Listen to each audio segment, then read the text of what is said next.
ఒక యుద్ధం ముగియక ముందే మరో యుద్ధానికి సిద్ధపడుతున్నాడు ప్రెసిడెంట్ ట్రంప్.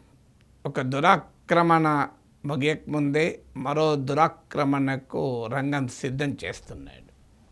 సో ఈసారి క్యూబా గతంలో బెదిరించాడు. ఇప్పుడు తాజాగా ఫ్లోరిడాలో ఒక మీటింగ్లో మాట్లాడుతూ we will take over Cuba almost immediately అన్నాడు.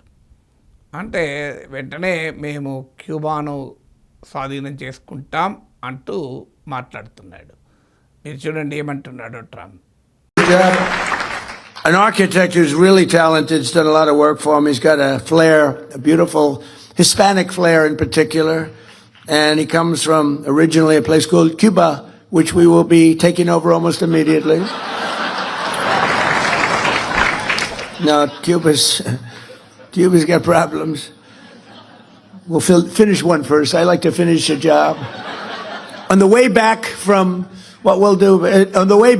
from Iran, we'll have one of our big, maybe the USS Abraham Lincoln aircraft carrier, the biggest in the world. We'll have that come in, stop about 100 yards offshore, and they'll say, "Thank you very much. We give up." So అది కూడా చూడండి, Iran వార్తో link చేస్తున్నాడు. USS Abraham Lincoln ఇప్పుడు ఇరాన్లో ఉంది. ఇది American worship aircraft carrier, యుద్ధ విమానాలను తీసుకెళ్తుంది. సో అది రిటర్న్లో వస్తూ క్యూబా దగ్గర ఆగితే వెంటనే క్యూబా వారు థ్యాంక్ యూ అనుకుంటా చేతులు ఎత్తేస్తారని. సో క్యూబా చాలా స్ట్రాంగ్గా రియాక్ట్ అయింది. క్యూబా ఫిడెల్ కాస్ట్రో లెగసీ అది. Fidel Castro Cuba founder president, Cuban revolutionary. ఆయన హత్య చేసడానికి American CIA, central intelligence agency అన్నిసార్లు కుట్రలు పండిందో బహుశా సిఐఏకి గుర్తుండకపోవచ్చు.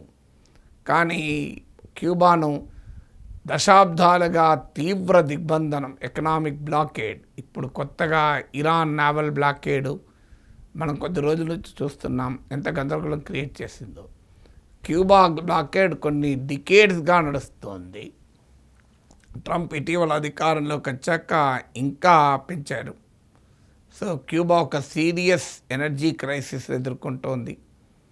పవర్ బ్లాక్అవుట్స్ ఉన్నాయి. మీకు టూరిజం పడిపోతోంది.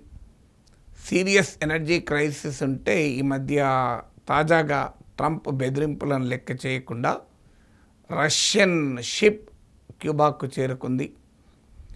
సో క్యూబా రిజాల్వ్ చాలా ఏళ్ళుగా అమెరికా ప్రభుత్వ కుట్రల్ని ఎదుర్కొని నిలబడుతోంది.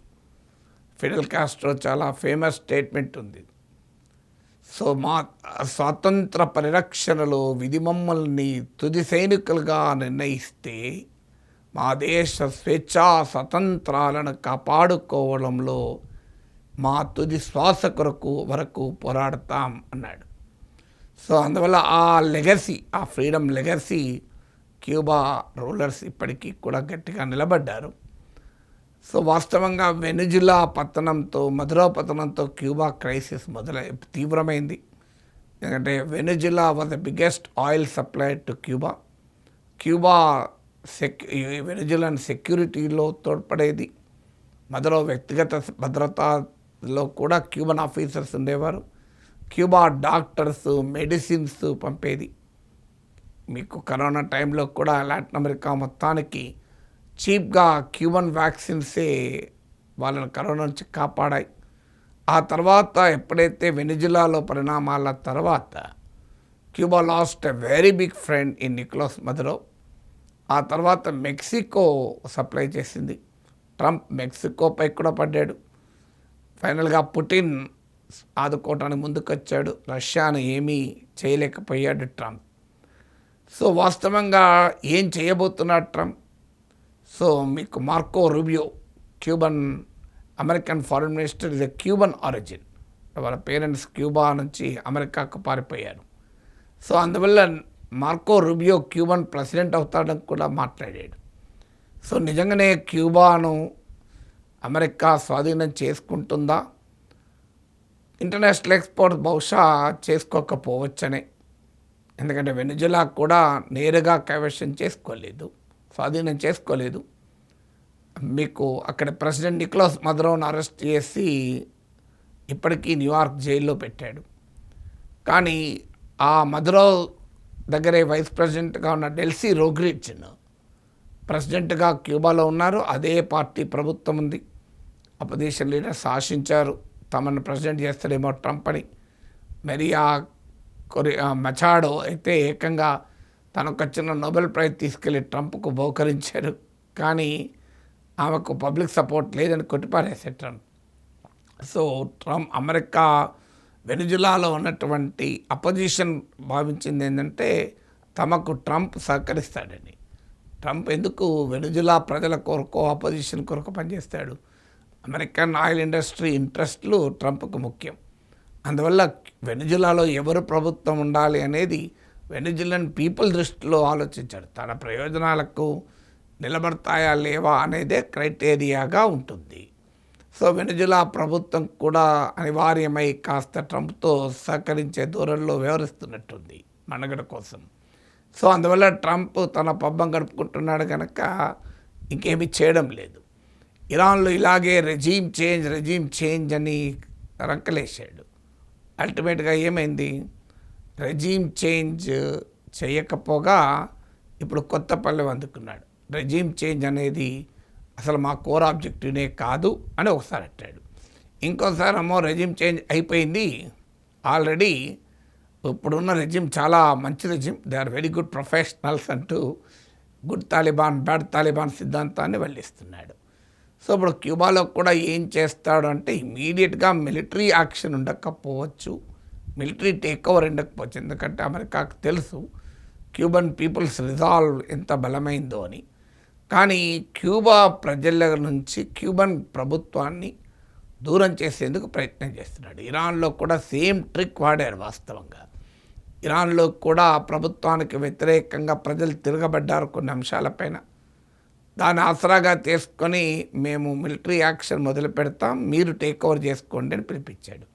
కానీ అమెరికాకు అర్థం కానిది ఏంటంటే ఇరాన్లో ఖమేనీ రెజీమ్కు వ్యతిరేకంగా ప్రజలు బలంగా వేలల్లో బయటకు వచ్చారు, నిజమే అది. కానీ అదే సమయంలో ఖమేనీకి అనుకూలంగా కూడా వేలల్లోనే ప్రజలు బయటకు వచ్చారు. దాంతో అమెరికా ఖమేనీని వ్యతిరేకించే వారు కూడా అమెరికా దురాక్రమణ అంగీకరించడానికి ఇరాన్లో సిద్ధంగా లేరు.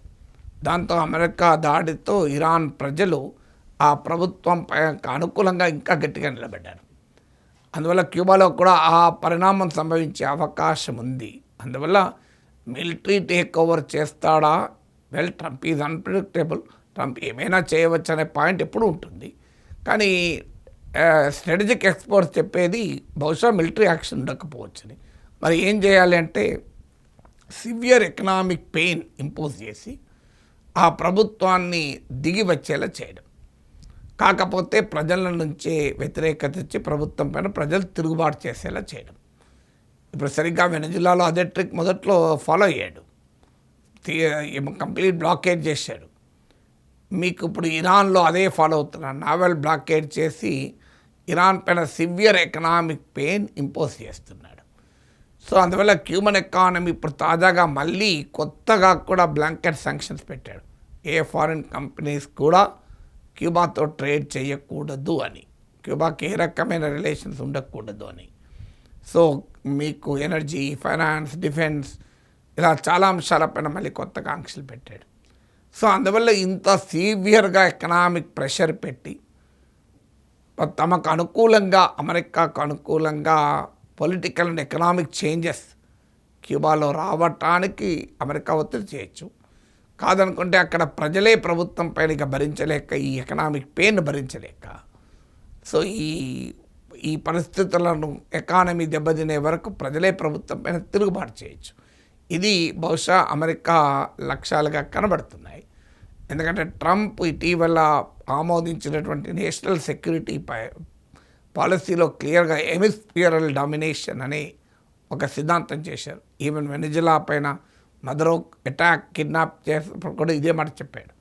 ఇది మా western hemisphere, Latin America, Caribbean ఈ ప్రాంతం, ఇక్కడ ఎవరికీ స్థానం లేదు. రష్యా చైనాలకు అసలు ఎంట్రీ ఉండకూడదు.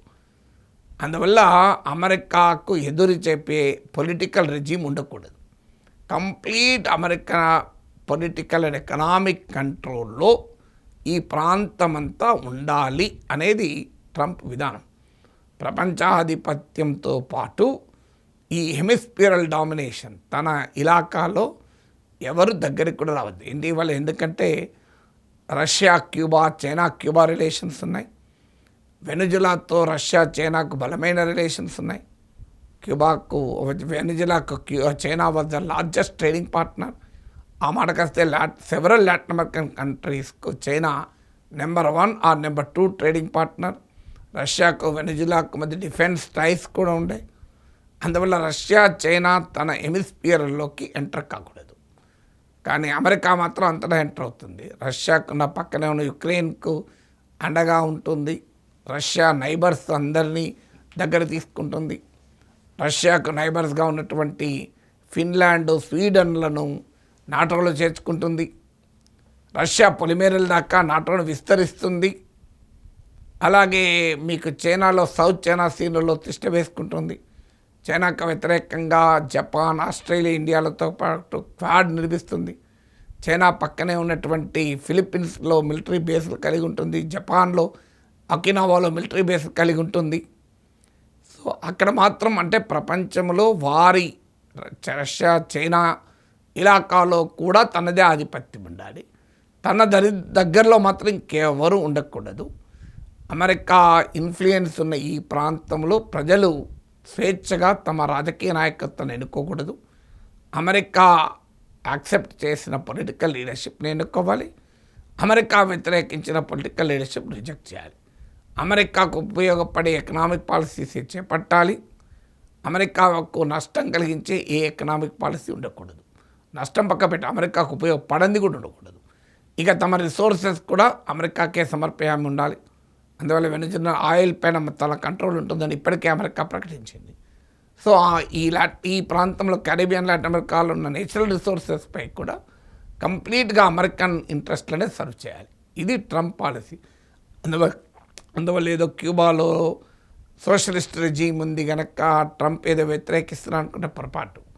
ట్రంప్ క్యూబాలోనైనా వెనుజులాలోనైనా చాలామంది ఏం భావిస్తారంటే ఇక్కడ communist regimes, communist left regimes, socialist regimes ఉన్నాయి కనుక ట్రంప్ ఇచ్చేస్తున్నాడు అనుకుంటారు. అలా అయితే కెనడాను కూడా తన 51st స్టేట్గా కలుపుకోవాలన్నాడు కదా. మీకు చాలామంది ఇండియాలో కూడా ఒక రాంగ్ ఒపీనియన్లు ఉంటారు. ఇరాన్ ఇస్లామిక్ రెజీమ్ కనుక ట్రంప్ వాళ్ళని కొడుతున్నాడు, క్యూబా, వెనుజులా లెఫ్ట్ రెజీమ్స్ కనుక కొడుతున్నాడు అనుకుంటారు. అదే నిజమైతే సౌదీ అరేబియా కూడా ఇస్లామిక్ రెజీమ్ కదా, కొట్టాలి కదా, కొడతలేడు కదా. పాకిస్తాన్ కూడా ఇస్లామిక్ రెజీమే కదా, కొట్టడం లేదు కదా. మీకు కెనడా అయితే లెఫ్ట్ రెజీమ్ కాదు కదా, మరి కెనడాను 51st స్టేట్గా కలుపుకోవాలంటున్నాడు కదా. డెన్మార్క్ లెఫ్ట్ రెజీమ్ కాదు కదా, మరి గ్రీన్లాండ్ నాకే కావాలంటున్నాడు కదా. సో గ్రీన్లాండ్ను అవసరం వస్తే మిలిటరీ పద్ధతుల్లో కూడా టేక్ ఓవర్ చేస్తామన్నాడు కదా. పనామా కెనాల్ విషయంలో పనామాను మామూలుగా ఇబ్బంది పెట్టాడా? పనామాలో ఉంది ఏమన్నా లెఫ్ట్ రెజీమా? మీకు ఇలా ప్రపంచంలో ఎక్కడైనా తన ఆధిపత్యం కొరకు విధానాలు, దానికి ఒక కారణాలుగా బూచీలుగా లెఫ్ట్ అని చెప్పచ్చు, కొన్ని చోట్ల ఇస్లామిక్ అని చెప్పచ్చు, కొన్ని చోట్ల మీకు రకరకాల పేర్లు, ఆ పేర్లు ఏమైనా పెట్టవచ్చు వాళ్ళను బ్లేమ్ చేయడానికి, అటాక్ చేయడానికి. కానీ రియాలిటీ ఏంటంటే అమెరికన్ ఇంట్రెస్ట్లకు అనుకూలంగా ఉంటే వాళ్ళు ఏ రెజీమ్ అయినా ఓకే, అమెరికన్ ఇంట్రెస్ట్లకు వ్యతిరేకంగా ఉంటే వాళ్ళు ఏదో ఒక పేరు చెప్పి వాళ్ళని అంతం చేస్తాను. ఇది విధానం.